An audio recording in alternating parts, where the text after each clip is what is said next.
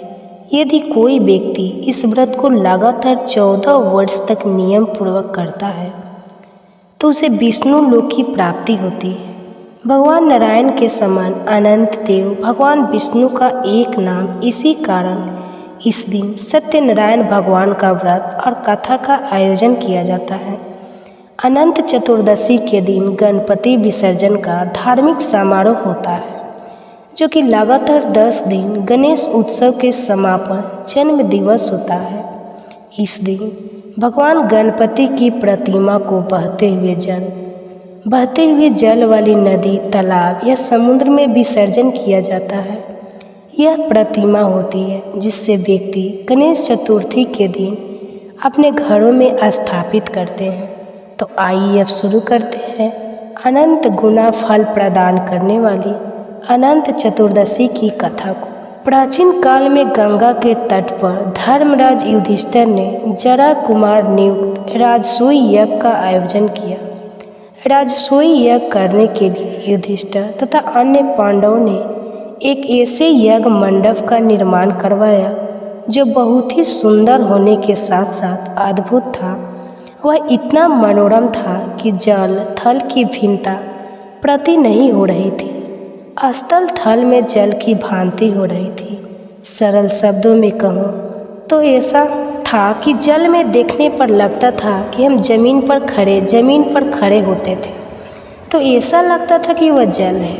और अत्यंत सावधानी रखने के बावजूद भी बहुत से व्यक्ति उस अद्भुत मंडप में धोखा खा चुके थे।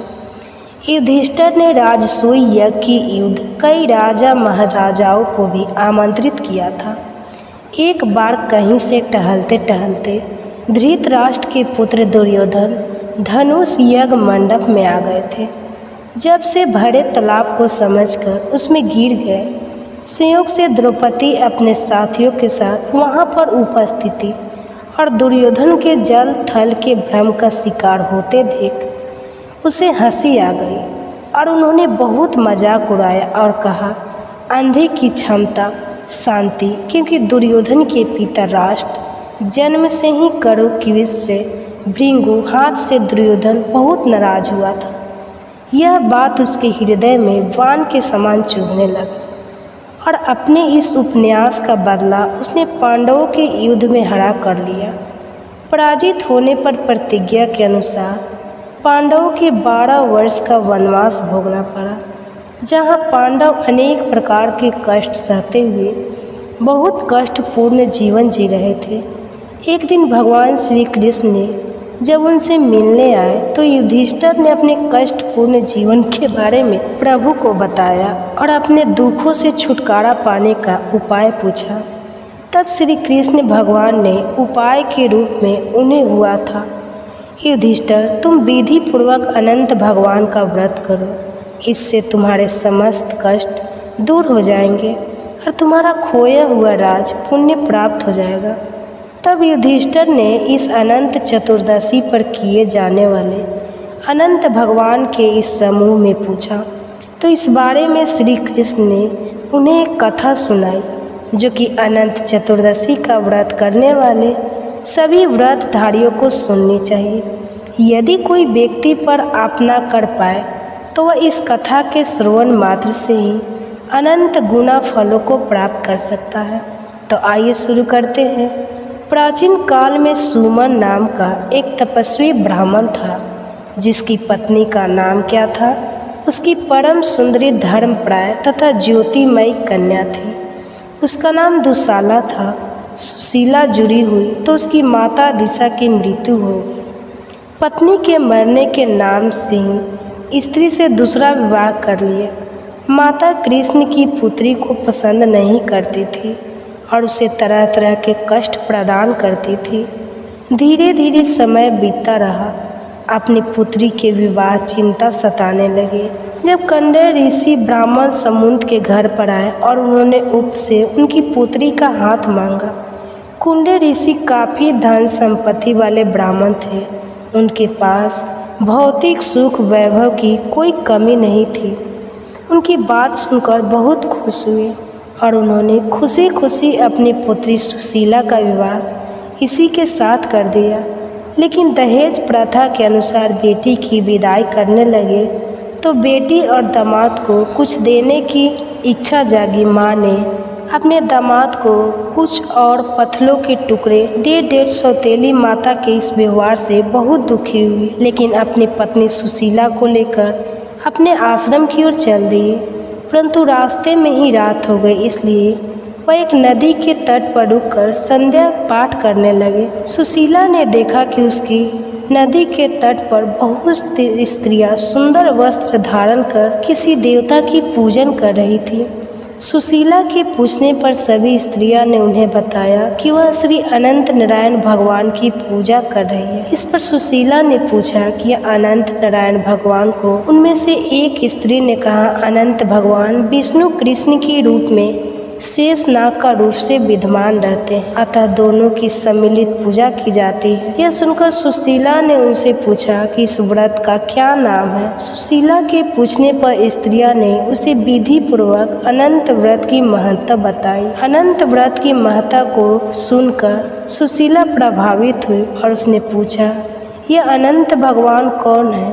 तब स्त्रियों ने बताया, अनंत नारायण भगवान श्री हरि विष्णु जी का ही एक रूप है और जो भी व्यक्ति इस अनंत व्रत को करता है उसे अनंत गुना फल की प्राप्ति होती है। यह सब सुनकर सुशीला ने अनंत व्रत का अनुष्ठान किया तथा 14 गांठों वाला डोरा हाथ में बांधकर ऋषि कैंडियों के पास आ गई, क्योंकि व्रत धारण करने वाले को अंडोरा अपने हाथ में बांधना जरूरी होता है। ऋषि ने सुशीला के हाथ बंधे हुए धागे के बारे में पूछा। सुशीला ने उन्हें सारी बात बताई, लेकिन विदेशी कुंडी तो लगा कि सुशीला कोई ऐसा डोरा बांधकर उन्हें अपने वश में करना चाहती है, इसलिए उन्हें अनंत तौरों को तोड़कर अग्नि में जला दिया, जिससे अनंत भगवान जी का अपमान हुआ और भगवान नाराज हो गए। परिणाम स्वरूप धीरे धीरे ऋषि कैंडियम दुखी रहने लगे। उनकी समस्त धन संपत्ति नष्ट हो गई और वह पूरी तरह दरिद्र हो गए। अंत में उन्होंने अपनी पत्नी से अपनी संपत्ति के नष्ट हो जाने का कारण पूछा। तब सुशीला ने उन्हें अनंत भगवान का डोरा जलाने की बात याद दिलाई। भगवान अनंत का अपमान करने के कारण दृष्टिकोण को बहुत पश्चाताप हुआ और इसी पश्चात आगे चलते वह अनंत दौरे की प्राप्ति के लिए वन में चले गए और कई दिनों तक भटकते रहे। और एक दिन भटकते भटकते वह निराश होकर पृथ्वी पर गिर पड़े। तब अनंत भगवान प्रकट होकर बोले, हे कुंती, दिए हुए तुमने मेरा तिरस्कार किया, उसी से तुम्हें इतना कष्ट भोगना पड़ा। तुम बहुत दुखी हुए, अब तुमने पश्चाताप किया। मैं तुमसे प्रसन्न हूँ। तुम मांगो, क्या मांगता है? विधिवत अनंत व्रत को करो। लगातार 14 वर्ष व्रत करने के बाद तुम्हारा यह दुख दूर हो जाएगा। तुम धन धान्य सुख संपत्ति से संपन्न हो जाओगे। यदि अनंत भगवान के अनुसार 14 वर्षों तक अनंत व्रत को किया है, उन्हें समस्त धन संपत्ति वापस मिल गई और उन्हें कभी क्लेशों से मुक्ति मिल गई। श्री कृष्ण भगवान की आज्ञा से युधिष्ठिर ने भी अनंत भगवान का व्रत विधि पूर्वक व्रत किया, जिसके प्रभाव से पांडव महाभारत के युद्ध में विजय हुए तथा चिरकाल तक राज्य करते रहे। इस प्रकार से अनंत चतुर्दशी व्रत का प्रचलन हुआ। अनंत नारायण भगवान की जय। हरे कृष्णा दोस्तों, राधे राधे। भगवान केशव अपनी माया के प्रभाव से सब लोगों के मोह में डालते हैं, लेकिन जो मनुष्य केवल उन्हीं की शरण लेते हैं वे उनकी माया से मोहित नहीं होते। भगवान श्री कृष्ण की शरण लेने के विषय में यह श्लोक महाभारत की उद्योग पर्व में संजय धृतराष्ट्र से कहते हैं। हर एक कृष्ण में हिरण्मयी रोहिणी आज आपको सुनाएंगे परिवर्तनी एकादशी की व्रत कथा। आप सोच रहे होंगे कि एकादशी कथा में शरणागति के विषय में आज हम क्यों बता रहे हैं। ना तो इसका कारण यह है कि आज की एकादशी कथा एक ऐसे व्यक्ति से विशेष से जुड़ी हुई है जिसने अपना सब कुछ भगवान श्री हरि को समर्पित कर दिया था और स्वयं भगवान को ही जीत लिया था। तो चलिए ज़्यादा पहेलियाँ ना बुझाते हुए सीधे चलते हैं युधिष्ठिर महाराज के भवन में। इस समय यहाँ पूर्व पुरुषोत्तम श्री कृष्ण पधारे हुए और उनके संग का लाभ लेते हुए युधिष्ठिर महाराज कुछ महत्वपूर्ण प्रश्न पूछ रहे हैं। युधिष्ठिर महाराज ने पूछा, हे जनार्दन, भाद्रपद के शुक्ल पक्ष में कौन सी एकादशी आती है? इसका महात्म्य क्या है और इस दिन कौन से विग्रह की पूजा करनी चाहिए? भगवान श्री कृष्ण ने उत्तर देते हुए कहा कि हे राजन, भाद्रपद के शुक्ल पक्ष में आने वाली एकादशी को वामन एकादशी, परशु एकादशी या फिर परिवर्तनी एकादशी के नाम से जाना जाता है। यह विशेष एकादशी अत्यंत पुण्य प्रदान करने वाली और भौतिक बंधन से मुक्त करने वाली होने के कारण इसे जयंती एकादशी के नाम से भी जाना जाता है। यह एकादशी इतनी पवित्र है कि इसके मात्र श्रवण करने मात्र से व्यक्ति पूर्व जन्मों के पाप कर्मों से मुक्त हो जाता है और जो व्यक्ति परिवर्तनी एकादशी का व्रत का पालन करता है उसे अश्वमेध यज्ञ करने का पुण्य फल प्राप्त होता है। इसलिए इस भौतिक संसार से मुक्त होने की कामना रखने वाले प्रत्येक व्यक्ति को इस परिवर्तनी एकादशी व्रत का पालन अवश्य करना चाहिए। युधिष्ठिर महाराज की जिज्ञासा को शांत करते हुए भगवान श्री कृष्ण आगे कहते हैं, हे राजन, इस एकादशी का पालन करने हेतु व्यक्ति को वामन देव की विशेष आराधना करनी चाहिए। ऐसा करने से वह ब्रह्मा, विष्णु और महेश तीनों की पूजा कर लेता है और मृत्यु के बाद निसंदेह भगवान श्री हरि के धाम को प्राप्त कर सकता है। यह वही दिन है जब चतुर्मास के दौरान योग निद्रा में चयन करते हुए भगवान नारायण करवट बदलते हैं। इस प्रकार वामन एकादशी का महत्व दर्शाने के पक्ष भगवान श्री कृष्ण ने एकादशी की कथा कहना प्रारंभ किया। जन्म असल कुल में हुआ था, लेकिन वह भगवान का परम भक्त था। वह ब्राह्मणों और गायों का सम्मान करता और भगवान की स्तुति करते हुए उसने अनेक यज्ञ किए। अपने दान पुण्य कर्मों से अर्जित शक्ति के माध्यम से एक बार उसने देवराज इंद्र को युद्ध में पराजित करके स्वर्गलोक पर अपना आधिपत्य स्थापित कर दिया। परिणाम ये आया कि सभी देवतागण अपने गुरु बृहस्पति की अध्यक्षता में भगवान नारायण के पास आए और उनसे प्रार्थना की कि वे उन्हें इस विपत्ति से मुक्त करें। देवताओं की प्रार्थना से प्रसन्न होकर भगवान श्री हरि ने वामन रूप में प्रकट होने का निर्णय दिया। इस प्रकार भगवान श्री हरि बौने ब्राह्मण यानी वामन स्वरूप में माता अदिति और कश्यप ऋषि के पुत्र रूप में प्रकट हुए और बाली महाराज जहाँ अश्वमेध यज्ञ कर रहे थे उस स्थान पर पहुँच गए। महाराज से ब्राह्मण के रूप में भिक्षा की याचना की। वामन देव की प्रार्थना पर बिना विचार किए बाली महाराज ने वामन देव को भिक्षा देने का संकल्प ले लिया और सबकी आश्चर्य के बीच भगवान वामन देव ने बाली महाराज के 3 पग भूमि दान मांगी। जब वामन देव भूमि नापने लगे तो उसी समय उनका शरीर विशालकाय होने लगा। एक पग से उन्होंने स्वर्ग लोक, सभी ग्रह, नक्षत्र, ब्रह्मांड को नाप लिया और दूसरे पग से उन्होंने पृथ्वी लोक को आच्छादित कर दिया। यह देखकर वहां उपस्थित सभी लोग आश्चर्यचकित हो गए। देवता, गंधर्व, यक्ष, किन्नर भगवान की स्तुति करने लगे।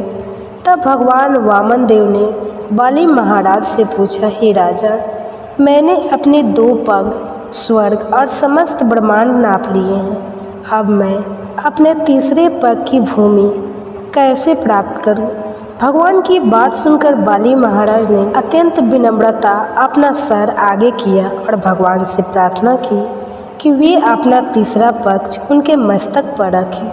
भगवान वामन देव ने इस प्रकार बाली महाराज के मस्तक पर अपना पैर रखकर उन्हें पटक लोक भेज दिया।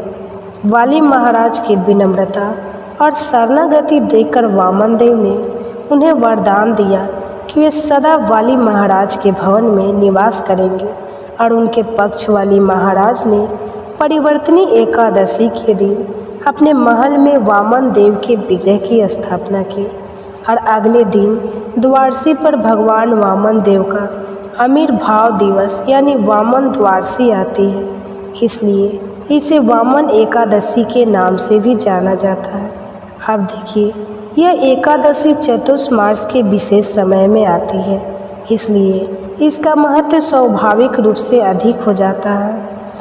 पूनम दामद जपो स्वास्थ्य देवता चनम चतुर्थ सरगम यह पूजन सब जो चतुर्मास में किए जाते हैं वे सब अक्षय हो जाते हैं और इसलिए प्रत्येक व्यक्ति को इस एकादशी के पालन का यह स्वर्ण अवसर किसी भी स्थिति में गंवाना नहीं चाहिए।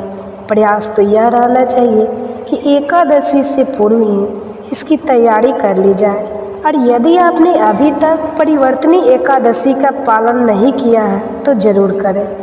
तो इसका पालन कैसे करें, बने हुए हमारी व्रत कथा के वीडियो में देखें। परिवर्तनी एकादशी पर भगवान श्री हरि को अपने घर पर आमंत्रित करना है। आपको याद रहे, जहाँ से आप जगत के नाथ जी को अपने घर पर आमंत्रित कर सकते हैं।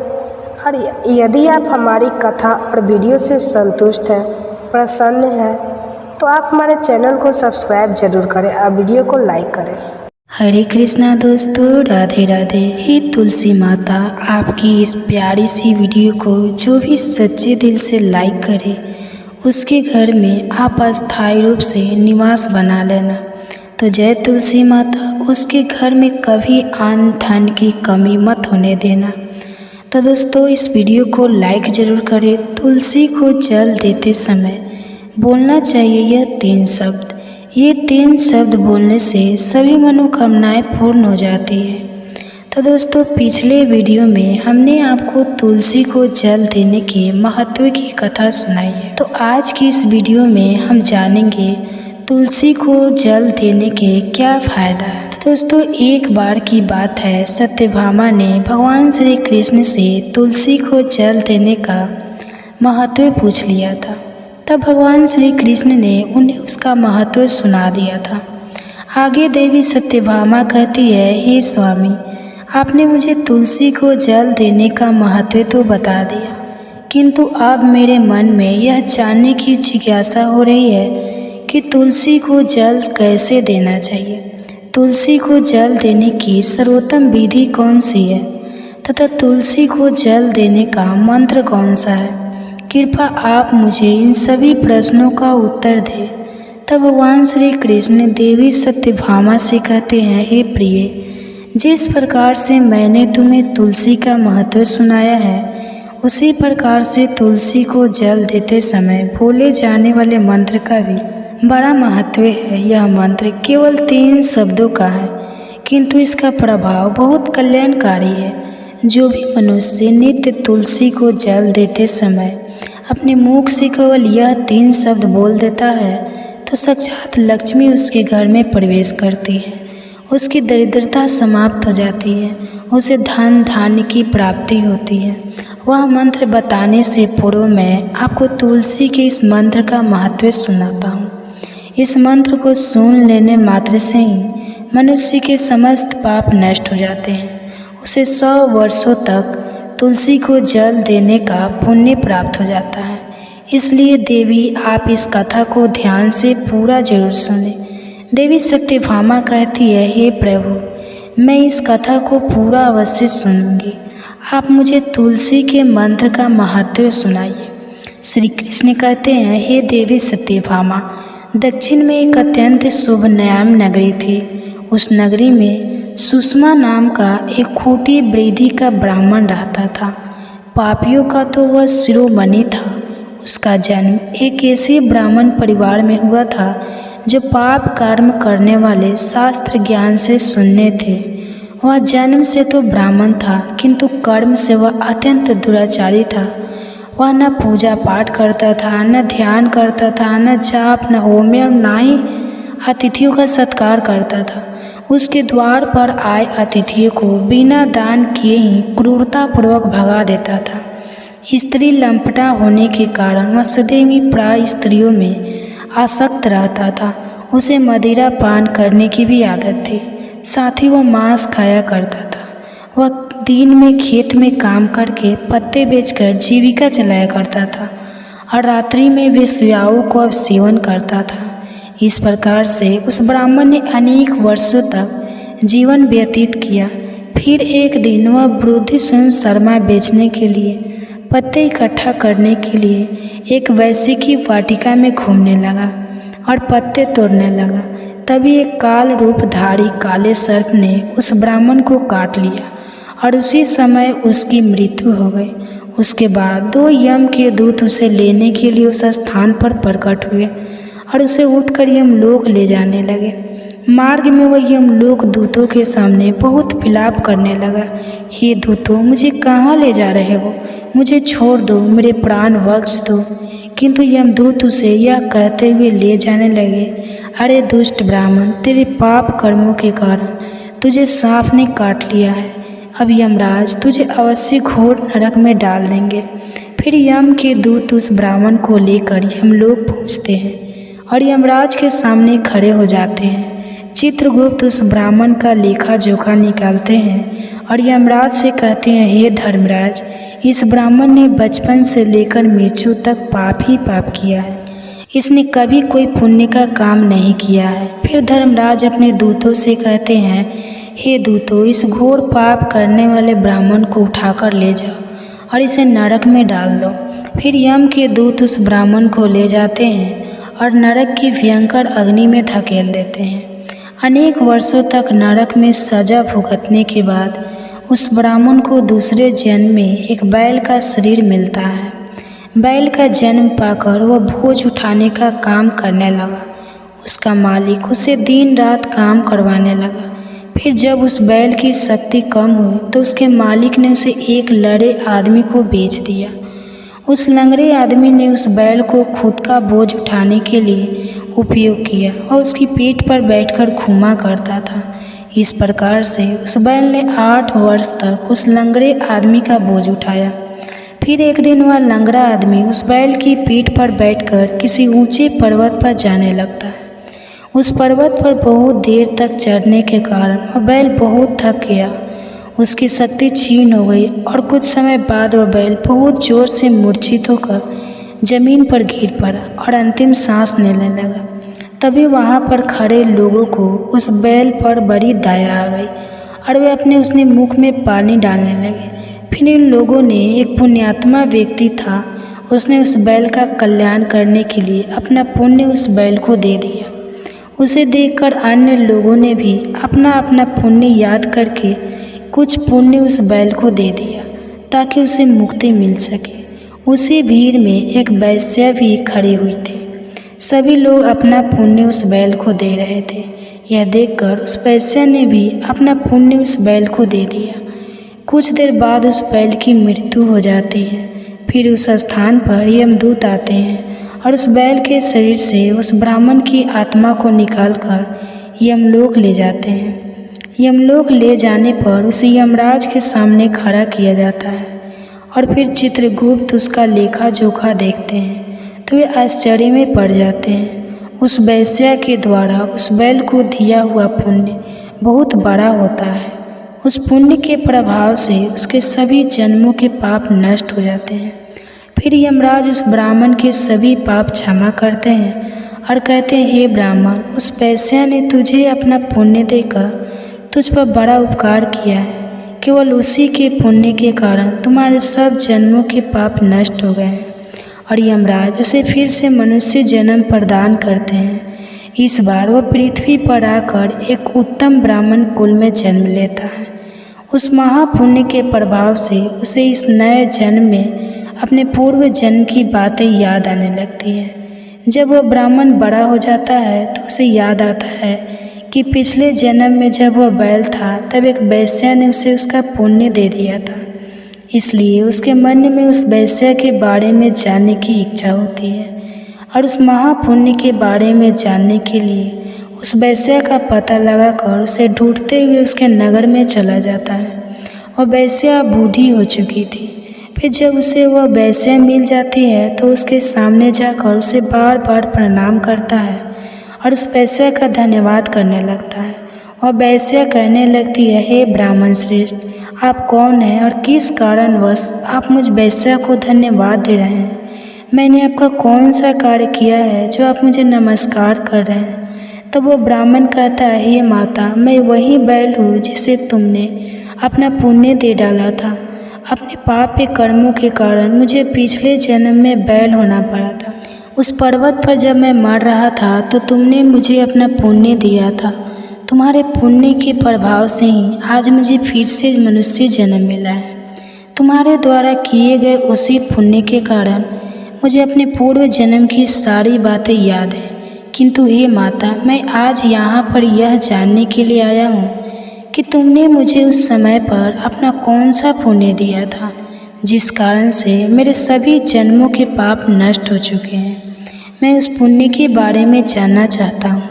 तब वैश्या ने कहा, हे ब्राह्मण श्रेष्ठ, मैंने तो अपने जीवन में कोई पुण्य के काम नहीं किए हैं, किंतु मेरे घर में एक तोता है जो पिंजरे में रहकर हमेशा कुछ बोलता रहता है, जिसे सुनकर मेरा अंतःकरण पवित्र हो गया। उसी तोते के द्वारा बोले गए मंत्र का पुण्य मैंने तुम्हें दान में दिया था। फिर वह वैश्य और वह ब्राह्मण उस तोते के पास जाते हैं और उसे पूछने लगते हैं, हे शुक, तुम कौन सा मंत्र बोलते रहते हो जिससे हमारे जीवन का उद्धार हुआ है? यह मंत्र तुम्हें किसने सिखाया और इस मंत्र का क्या अर्थ होता है? तब उस तोते ने अपने पूर्व जन्म का वृत्तांत सुनना आरंभ किया। वह तोता कहने लगा, हे ब्राह्मण श्रेष्ठ, पिछले जन्म में मैं एक ब्राह्मण था। मैं अपने ज्ञान के अहंकार में अंधा हो चुका था। मैंने कभी गुरुजनों का आदर नहीं किया, सदैव उनका अपमान किया। मुझे अपने ज्ञान पर इतना अधिक घमंड हो गया था कि जिस कारण से मेरा क्रोध बहुत अधिक बढ़ गया और मैं सभी से द्वेष करने लगा। अन्य मनुष्य को तुच्छ समझने लगा, विद्वानों का भरी सभा में अपमान करने लगा। फिर कालांतर में मेरी मृत्यु हो गई और मुझे यमलोक ले जाया गया। पूज्य जनों और गुरुजनों का अपमान करने के कारण मुझे तोते के कुल में डाल दिया गया और मेरा जन्म एक तोते के रूप में हो गया। मेरे पाप कर्मों के कारण छोटी अवस्था में ही मेरा अपने माता पिता से हो गया। फिर मैं पेड़ की डाल पर बैठकर रो रहा था तो उसी स्थान से कुछ मुनि जा रहे थे। उन्होंने मेरी दयनीय पुकार सुनी और मुझे लेकर अपने आश्रम में चले गए। वहाँ उस आश्रम पर उन्होंने मुझे एक सुंदर पिंजरे में रखा और मेरा अच्छी तरह से ख्याल रखा। वे मुझे नित्य भोजन दिया करते थे और पढ़ाते थे। उस स्थान पर वे ऋषि मुनि, उनकी स्त्रियाँ और बालक सभी नित्य तुलसी के पौधे को जल देते थे और उसके सामने एक मंत्र का जाप करते थे। उन्हीं के मुख बार बार उस मंत्र को सुनकर मैंने उसे रट लिया और तभी से मैं इस मंत्र को जान गया हूँ और वही मंत्र मैं दिन रात बोलता हूँ। उस मंत्र के प्रभाव से मेरी कभी मृत्यु नहीं हुई और मेरी आयु 100 वर्ष की हो गई है और मैं इतने वर्षों तक जीवित रहा। इसी बीच एक रात को एक चोर उस स्थान पर आ गया और उसने मुझे वहाँ से चुरा लिया और फिर इस वेश्या ने मुझे उस चोर से खरीद लिया। इस वेश्या के घर पर आने के बाद भी मैं उस मंत्र को बोलता रहता था, जिसे सुनकर इस वेश्या का मन भी पवित्र हो गया और वेश्या का काम छोड़कर भगवान विष्णु की भक्ति करने लगे। इसी मंत्र के प्रभाव से मेरे पूर्व जन्मों के सभी पाप नष्ट हो गए और उसी मंत्र के प्रभाव से इस वेश्या का भी अंत पवित्र हो गया। हे ब्राह्मण देवता, उसी मंत्र के पुण्य से आप भी पाप मुक्त हो गए हैं। इस प्रकार से तोते ने उस ब्राह्मण को और उस वेश्या को सारा वृत्तांत सुना दिया, जिसे सुनकर वह ब्राह्मण और वेश्या दोनों ही अत्यंत प्रसन्न हुए और फिर वे दोनों ही नित्य तुलसी को जल देकर उस मंत्र का जाप करने लगे। फिर वह वेश्या और वह ब्राह्मण तीनों उस मंत्र के प्रभाव से दिव्य विमानों में बैठकर विष्णु लोक को चले गए। तो श्री कृष्ण कहते हैं, हे देवी सत्यभामा, देखा आपने, केवल तुलसी के इस मंत्र के प्रभाव से उस तोते के, उस वेश्या के और उस ब्राह्मण के सभी पाप नष्ट हो गए। इसलिए प्रत्येक मनुष्य को रोज तुलसी को जल देते समय इस एक मंत्र का उच्चारण अवश्य करना चाहिए। हे देवी, वह मंत्र इस प्रकार है, इसे तुम ध्यान से सुनो। ओम वृंदावने स्वाहा, ओम वृंदावन स्वाहा। श्री कृष्ण कहते हैं, जो स्त्री नित्य तुलसी के समक्ष इस मंत्र का उच्चारण करेगी वह सौभाग्यशाली बनेगी। जो भी पुरुष तुलसी के सामने इस मंत्र का उच्चारण करेगा उसे अक्षय धन की प्राप्ति होगी। जिस घर के सामने नित्य तुलसी की पूजा की जाएगी उस घर में साक्षात लक्ष्मी का वास होगा। तुलसी का यह मंत्र आज अल्पतर है, यह समस्त फलों को प्रदान करने वाला है। अतः जो भी तुलसी के सामने इस मंत्र का उच्चारण करेगा उसे संपूर्ण सिद्धियाँ प्राप्त होगी। स्त्रियों को सदैव स्नान करके अपने बाल बांधकर मांग में सिंदूर भरकर नित्य तुलसी को जल देना चाहिए और इस मंत्र का उच्चारण करना चाहिए। रोज तुलसी के पौधे की परिक्रमा करनी चाहिए, इससे सभी दोष नष्ट हो जाते हैं। नित्य शाम के समय तुलसी के पास दीपक जलाना चाहिए और तुलसी के पास बैठकर भगवान विष्णु की आराधना करनी चाहिए। तुलसी के पास दीपक जलाने से मनुष्य को धन धान की प्राप्ति होती है। हजारों अमृत के घरों से नहलाने पर भी श्री हरि को उतनी तृप्ति नहीं होती जितनी वे मनुष्य के द्वारा तुलसी का एक पत्ता चढ़ाने से प्राप्त करते हैं। 1000 गाय के दान से मानव जो फल प्राप्त करता है वही फल तुलसी पत्र के दान से पा लेता है। जो मृत्यु के समय अपने मुख में तुलसी पत्र का जल पी लेता है वह संपूर्ण पापों से मुक्त होकर श्री कृष्ण के धाम जाता है। श्री कृष्ण कहते हैं, पूर्णिमा अवस्था, द्वादशी और सूर्य संक्रांति के दिन मध्याह्न काल, रात्रि और अशौच के समय तेल लगाकर बिना स्नान किए अथवा बिना हाथ पैर धोए रात्रि के वस्त्र पहनकर तुलसी के पत्र तोड़ता है वह महापाप होता है। श्राद्ध, व्रत, दान, प्रतिष्ठा तथा देव पूजा के लिए तोड़े हुए तुलसी पत्र बासी होने पर भी 3 रात्रि तक पवित्र ही रहते हैं। तुलसी का एक एक पत्ता ना तोड़कर पत्तियों के साथ अग्र भाग को तोड़ना चाहिए। तुलसी की मंजरी सब फूलों से बढ़कर मानी जाती है। मंजरी तोड़ते समय उसमें पत्तियों का रहना भी आवश्यक माना गया है। पूज्य भाव से पौधे को हिलाए बिना तुलसी के अग्र भाग को तोड़ना चाहिए, इससे पूजा का फल गुना चढ़ा बढ़ जाता है। तुलसी के पत्तों को कभी नाखून से नहीं तोड़ना चाहिए, इससे पाप लगता है। रात्रि के तुलसी के पौधे को स्पर्श ना करें अथवा उसके पत्ते ना तोड़ें, ऐसा करना अशुभ माना गया है। रात्रि में तुलसी का पौधा निद्रा अवस्था में होता है, ऐसे में पत्ते तोड़ने पर पाप ही लगता है। गुरुवार के दिन तुलसी के पौधे में थोड़ा सा कच्चा दूध अर्पित करें। दूध चढ़ाते समय ओम नमो भगवते वसुदेवाय नमः इस मंत्र का जाप अवश्य करना चाहिए। तुलसी के पौधे के पास शालिग्राम रखें और उस पर तेल चढ़ाएं। पूजा में तुलसी और शालिग्राम को दूध में भीगी हल्दी का तिलक अवश्य करें। शालिग्राम पर तुलसी पत्र रखकर चंदन लगाना चाहिए। अगर कोई महिला मासिक धर्म से है तो वह तुलसी की पूजा ना करे। मासिक धर्म के दौरान तुलसी को स्पर्श करने से घोर पाप लगता है, इससे स्त्री की दुर्गति होती है। तो दोस्तों, इस प्रकार से भगवान श्री कृष्ण ने देवी सत्यभामा को तुलसी को जल देने के मंत्र का महत्व सुनाया है। यह कथा आपको कैसी लगी कमेंट करके अवश्य बताएं। अगर यह कथा अच्छी लगी तो वीडियो को लाइक करें और कमेंट बॉक्स में जय श्री कृष्णा जरूर लिखें। रखा जाता है। उसी तरह संतान सप्तम का व्रत भी अपने आप में विशेष महत्व है। इस दिन माता पिता या दोनों में से कोई भी एक संतान सप्तमी का व्रत रख सकते। संतान सप्तमी का व्रत रखने से घर में खुशहाली समृद्धि का आशीर्वाद तो मिलता ही है। इस दिन संतान से जुड़ी हुई हर समस्याओं का निवारण भी हो जाता है। इस शुभ दिन पर भगवान शिव और माता पार्वती जी के साथ ही भगवान श्री कृष्ण के बाल स्वरूप की पूजा करके व्रत की कथा का श्रवण करना चाहिए। तो प्रिय भक्तजनों, अब आपको सुनाते हैं संतान सप्तमी की कथा।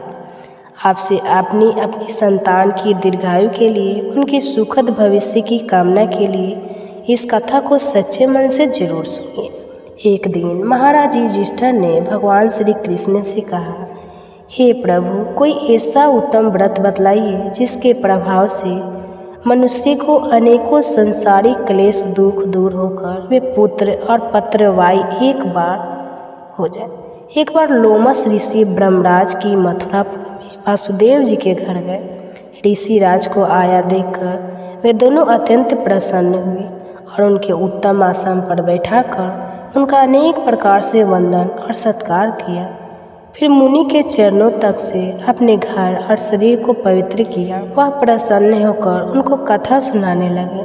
कथा को कहते हुए लोमस ऋषि ने कहा कि हे देवकी, दुष्ट दुराचारी पापी कंस ने तुम्हारे कई पुत्र मार डाले हैं, जिसके कारण तुम्हारा मन अत्यंत दुखी है।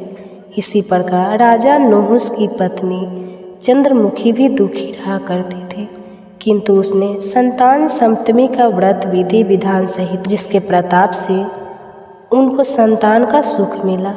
यह सुनकर देवकी जी ने हाथ जोड़कर मुनि से कहा, हे ऋषिराज, कृपा करके रानी चंद्रमुखी का संपूर्ण वृत्तांत और इस व्रत को विस्तार सहित मुझे बताइए, जिससे मैं भी इस दुख से मुक्ति पा सकूं। तब लोमस ऋषि ने कहा, हे देवकी, अयोध्या के राजा नहुस थे। उनकी पत्नी चंद्रमुखी अपने नाम के अनुरूप ही अत्यंत सुंदर थी। उनके नगर में विष्णुगुप्त नाम का एक ब्राह्मण रहता था, जिसकी पत्नी का नाम भद्रमुंची और सुंदरी थी। रानी और ब्राह्मणी में अत्यंत प्रेम और मित्रता थी। एक दिन वे दोनों सरयू नदी में स्नान करने के लिए गए। वहाँ उन्होंने देखा कि अन्य बहुत सी स्त्रियाँ सरयू नदी में स्नान करके निर्मल वस्त्र पहनकर एक मंडप में शंकर जी और पार्वती जी की मूर्ति स्थापित करके पूजा कर रही थी। रानी और ब्राह्मणी ने यह देखकर उन स्त्रियों से पूछा कि बहनों, तुम यह किस देवता का और किस कारण से पूजन व्रत आदि कर रही हो? यह सुनकर स्त्रियां कहने लगी कि हम संतान सप्तमी का व्रत कर रहे हैं और हमने भगवान शिव और पार्वती जी का पूजन और अक्षत आदि से ससुपचार विधि से किया है कि सब इसी पुण्य व्रत का विधान। यह सुनकर रानी और ब्राह्मणी ने भी इस व्रत को करने का मन ही मन संकल्प लिया और फिर वे दोनों अपने घर वापस लौट आई। ब्राह्मणी भद्रमुंची चंद्रमुखी राजमत के कारण कभी इस व्रत को करती, कभी नहीं करती, कभी भूल हो जाती। कुछ समय के बाद दोनों की मृत्यु हो गई। अपने दूसरे जन्म में रानी बंदरिया और ब्राह्मणी ने मुर्गी की योनि पाई, परंतु ब्राह्मणी मुर्गी की योनि में भी कुछ नहीं भूली और भगवान शंकर तथा माता पार्वती जी का ध्यान करती रही। उधर रानी बंदरिया की योनि में भी सब कुछ भूल गए।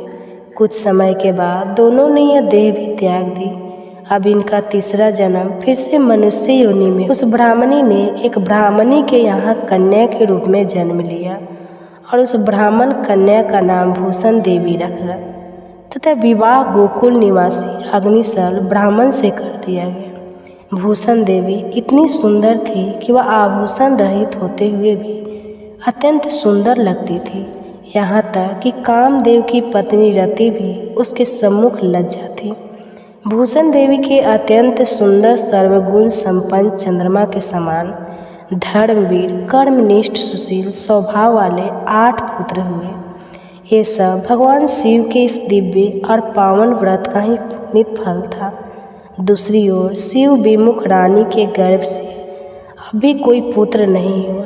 वह निसंतान दुखी रहने लगी। रानी और ब्राह्मणी में जो प्रीति पहले जन्म में थी वह अभी बनी रही। रानी जब वृद्धावस्था को प्राप्त होने लगी तब उसके गूंगा बहरा और बुद्धिहीन अल्पायु वाला एक पुत्र हुआ। वह भी 9 वर्ष की आयु में इस क्षण भंगुर संसार को छोड़कर चला गया। अब तो वह रानी पुत्र शोक से अत्यंत दुखी और व्याकुल रहने लगी। देवयोग से भूषण देवी ब्राह्मणी रानी के यहाँ अपने पुत्रों को लेकर पहुंची। रानी का हाल सुनकर उसे भी बहुत दुख हुआ, किंतु इसमें किसी का क्या वश। कर्म और प्रारब्ध के लिखे हुए को तो स्वयं ब्रह्मा जी भी नहीं मिटा सकते। रानी कर्म थी, अपने संकल्प को भूल गई थी, इसी कारण उसे दुख भोगना पड़ा। इधर रानी ब्राह्मणी के इस वैभव और 8 पुत्रों को देखकर उसमें मन में ईर्ष्या करने लगी और उसके मन में पाप उत्पन्न हो गया। उस ब्राह्मणी ने रानी का दुख दूर करने के निमित्त अपने 8 पुत्र रानी के पास छोड़ दिए। रानी ने पाप के वशीभूत होकर उन ब्राह्मणी पुत्रों की हत्या करने के विचार से लड्डू में विष मिलाकर उन सभी को खिला दिया।